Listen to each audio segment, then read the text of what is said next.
Before the days of Google Chrome, Safari, Opera, even Internet Explorer, there was one browser that once dominated the World Wide Web. Its influence was so big, in fact, that its entire framework would set the standard for virtually all web browsing that came after. And chances are, if you're young enough, you've probably never even heard of it. But for those who were surfing the web from the very beginning, it was a little web browser called Mosaic. It was the gateway program that introduced people to the internet and all the things it was capable of at this time. Hypertext, hyperlinks, and images all displayed on one page. It was the liaison between complicated, intimidating computer infrastructure and cute cat photos. But despite its innovative approach to connecting millions of people around the world instantaneously, Mosaic had a rather short life and completely disappeared. Well, at least in its original form. Mosaic now lives on as a sort of ghost web browser, taking on a rather rudimentary form. Its name and reputation may have faded in the rearview mirror for the generations which came after it, but its influence and even its very technology is all around us, continuing to shape the very backbone of the World Wide Web. But how could that be so? What is the story of this once beloved web browser?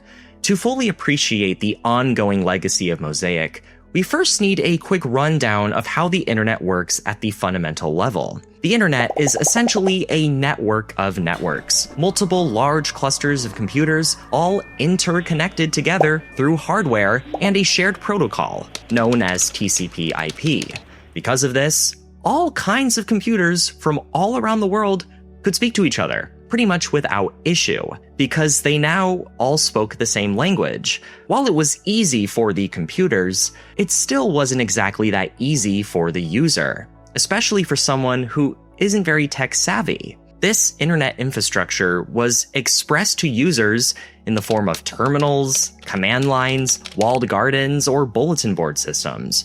While these programs facilitated the transferring of data across the globe, they were far from perfect. They still required lots of training and had big learning curves attached to them. Not to mention, if you already mastered one of these systems, but the person you wanted to reach used another internet system that you weren't familiar with, you then had to learn that one as well. This was complicated and time-consuming. Even though these computers were all speaking the same language, the people running them were still all speaking different languages. What if we could do for people what we did for computers with the TCP/IP protocol, and have them all speak the same language and have it be an easy one? With graphical user interfaces, or GUIs, becoming more popular among personal computers throughout the 1980s, this concept was inevitably going to interlap into other digital sectors. In 1989, Tim Berners-Lee, a computer researcher and developer working at a Swedish laboratory called CERN, proposed the idea for something called the World Wide Web. Rather than having to rely on all these different systems to transmit files or information, you could just do it through a few clicks on a very straightforward digital environment of text, links, and as computers got stronger, images. The backbone of this World Wide Web technology is something called the Hypertext Markup Language, or HTML for short, and information was displayed on things called web pages. And going on these web pages was easy. All you had to do was type in a web address, which was typically a name followed by a .com or .org or so on. This concept finally came to life in 1991 when Berners-Lee created a prototype of HTML web pages, which he hosted on a Next computer. The World Wide Web was born. And so was the first ever website. Rather than selling the World Wide Web as a commercial product, Berners-Lee released it as a public domain project because he believed that the internet should be a free place for everybody. But how would you access the World Wide Web at this time? Well, just like with accessing any information on the internet, you needed a computer program to do so. Luckily, Berners-Lee created a program for accessing, or you could say browsing the information on this Next computer, a program which he also called World Wide Web. This would become the very first ever web browser in history. While it certainly was innovative, even also functioning as a page editor, this browser had its limitations, especially still being a prototype. For one, it was text only at this time. The display of information was arguably much more straightforward and efficient than other systems of the time, but it still needed a lot of work to achieve its goal as a powerful, user-friendly environment. And its successor, line mode browser, really wasn't all that better, and had to be run through a command line. But as hosting images on the World Wide Web started to become possible, you still had to click on hyperlinks that would open entirely new windows just to view them. It was a bit tedious. Luckily, as the World Wide Web was preparing for its official public launch, a group called the National Center for Supercomputing Applications was developing a web browser of its own. They knew that they were early to something very big and wanted to take these issues head on as quickly as possible. It essentially built on what the current browsers already had and made them better, more visually appealing, and most importantly, easier to use for people who weren't that familiar with computers. This included buttons with icons, a forward, backward, and home button, cool typefaces, the ability to bookmark your favorite web pages, and most importantly, it showed pictures and text on a web page at the same time. You didn't need to open a second window to view it. It did this by supporting something called the IMG tag. On top of it facilitating browsing the web, it also supported a ton of other internet protocols, including FTP, HTTP, NNTP, and even Gopher.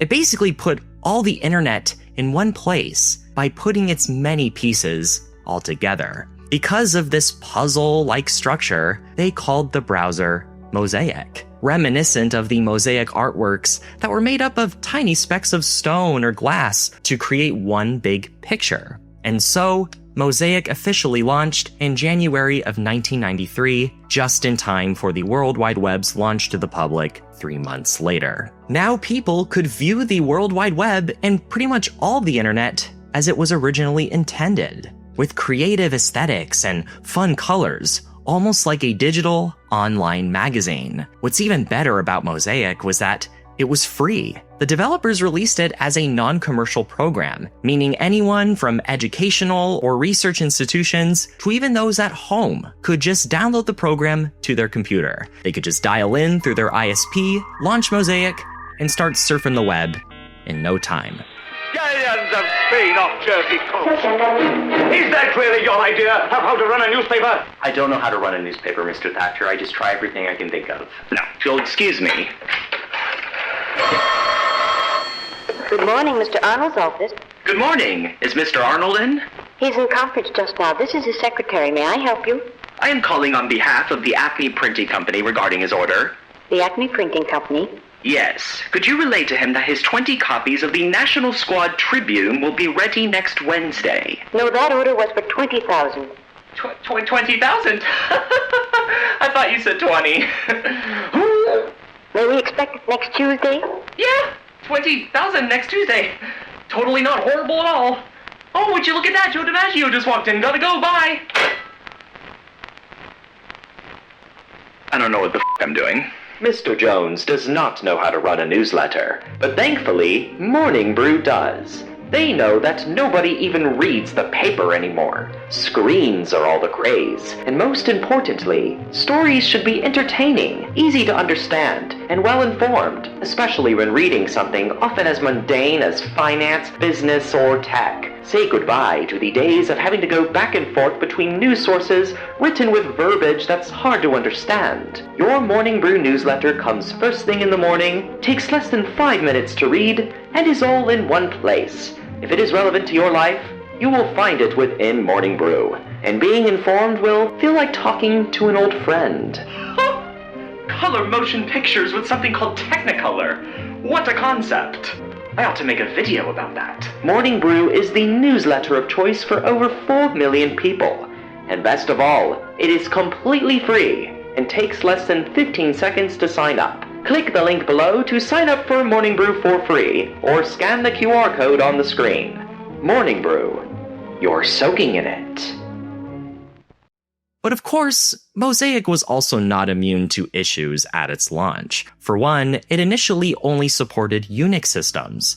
If you were running Windows or Macintosh systems, you couldn't join in on all the fun just yet. This would, of course, really narrow down the number of users for the program, especially since Unix at this time was mostly just used in technical, research-based environments. In other words, the people who don't really need a whole lot of handholding with using a computer. Though this was quickly addressed, and Mosaic would begin to support both Windows and Macintosh platforms by late 1993. Additionally, the program was crawling with bugs. Many users reported the computer just freezing up completely while they browsed the internet, sometimes to the point where they had no other choice but to forcibly shut down their systems. If any unsaved data was present, this was often lost. More frustratingly, because this was pretty much just a program put together by researchers at the University of Illinois, there wasn't really a user manual or even support line you could call in if you ran into any problems. You kind of just had to deal with it. But despite these seemingly glaring issues, Mosaic was still quickly garnering a lot of traction from online users. They felt that it was still the start of something incredible. And of course, growing pains were an inevitable byproduct of that. Whatever these problems were, they still had time to sort it all out, because the World Wide Web itself was still sorting it all out. The popularity of Mosaic was snowballing throughout 1993 and the first half of 1994, reaching up to 50,000 downloads a month. In just 18 months, over 1 million people were surfing the World Wide Web with Mosaic as their browser of choice. As Bob Metcalfe, the co-founder of Ethernet, put it, several million people then suddenly noticed that the web might be better than sex. It's easy to underestimate this staggering number of downloads when you don't consider just how slow the internet was at this time. We're talking about average speeds that often peaked at 28.8 kilobits per second. Not to mention that PC hard drives were also much smaller back then. This meant that files that we consider very small nowadays were considered huge back then. While there is no definitive information for how large the Mosaic program was, it's easy to assume that it probably took a couple of minutes to download. Needless to say, it was much more of a digital investment for people to use it than a program of its size would be today. When we consider all this and all the bugs and limitations that the browser had at its time, it showed that people were willing to tolerate a lot in order to use Mosaic and really get to explore this new digital world. Of course, when the World Wide Web first came about, these slow dial-up speeds were not much of an issue because of how unsophisticated those early web pages were. And also because these early internet users just didn't know any better. But as web pages got more complex and more demanding, these slow speeds started to show in one way or another. One thing that started to get very annoying as the World Wide Web grew was how Mosaic would load pages. While the browser could certainly display images on a page, it would not do so until the page was fully loaded. This could especially be inconvenient and distracting if, for whatever reason, a page failed to load properly, often leaving you with incomplete results where you'd have to refresh and start over again. Also, the optics of downloading a browser from some random university FTP server made a lot of companies reluctant to try it out. It was at this point when some of the Mosaic developers realized that there could be a commercial opportunity here as well. Mark Anderson and his friend Jim Clark were already dabbling at the idea of starting some kind of business venture, but ultimately settled on forming Mosaic Communications Corporation, effectively turning the Mosaic project private. They then began working on a whole new web browser. It would still be built on the foundation of Mosaic's most prominent features, but now it could be commercially licensed out to businesses, like most software of the time. However, the browser offered a 90-day free trial. It now had a customer support line. It could now load images on a page before the page fully loaded, making it more convenient and giving it the illusion that it was a faster web browser. And it would officially offer support for an image format called JPEG. They called this browser Mosaic Netscape, and it was released in October of 1994. It was an instant success. With its release coinciding with the beginning of the internet boom, it very quickly surpassed Mosaic in popularity, and even became the #1 most popular web browser in market share. And it wasn't even close. Following some legal disputes from another already existing Mosaic company, this browser's name was then changed to Netscape Navigator. It might be surprising that a web browser that you had to pay for, around $50 to be specific, was more successful than an already existing browser that was free, but when you consider all these things, it does start to make sense. Mosaic felt much more archaic in comparison, and if something went wrong, you were kind of on your own. Yes, you had to pay for it, but this 90-day trial period gave you a chance to see all the great features that Netscape had to offer, and ultimately made a one-time purchase worth it for a lot of people. Did it borrow from Mosaic's source code? No, but it had all the familiarity of Mosaic, but made even better, and with much more personality. It effectively did to browsing what IBM clones did to PCs back in the 1980s, basically by making an improved version of the original product, but in a way that was still legal. But not only that, Netscape actually gave brand new online users a sense of direction on where they could go, the type of people who had no idea what website to even start on. In the Netscape toolbar, they had a very special button called Net Directory, a website of websites. It was a page that listed some of the most popular websites by category. This handy new website was called Yahoo, and it became bundled with every fresh download of Netscape, giving new users a jumping-off point into this vast and seemingly endless digital superhighway.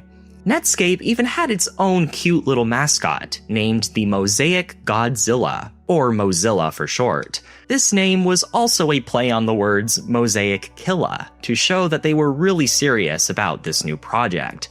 At the same time, a massively growing internet service provider known as AOL started providing full access to the World Wide Web in addition to their walled garden service. This gave people more reason to continue using Netscape. They got so big that they even became a public company, with their IPO on the Nasdaq reaching record high levels in just its first 24 hours. The massive success of Netscape stock would spark the beginning of something that has been retrospectively coined the dot-com bubble, as many other web-based companies would follow in a similar fashion. So Netscape would essentially become the poster child of the internet throughout the 1990s, until it wasn't. Much like how people initially tolerated Mosaic's buggy, primitive design, there were issues within Netscape's setup that would eventually catch up with them as the World Wide Web grew, particularly their payment model. While it is nice to have 90 days to try out software before having to pay $50 for it, you know what's better than that? Not paying at all. One particular company saw this vulnerable position that Netscape was in and wanted to take advantage of it. A little company called Microsoft.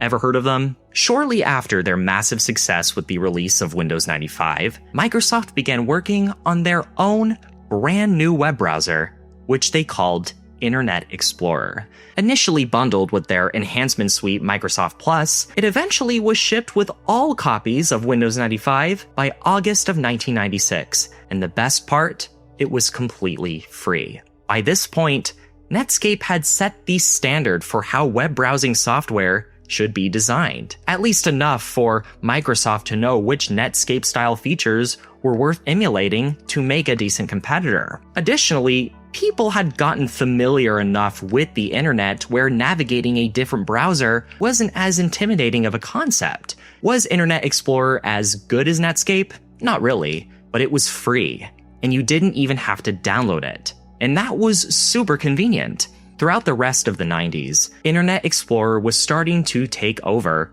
and get all the attention, even providing support for the Mac platform and even getting into some legal trouble due to predatory business practices to attain a monopoly in the browsing market. But the damage was done.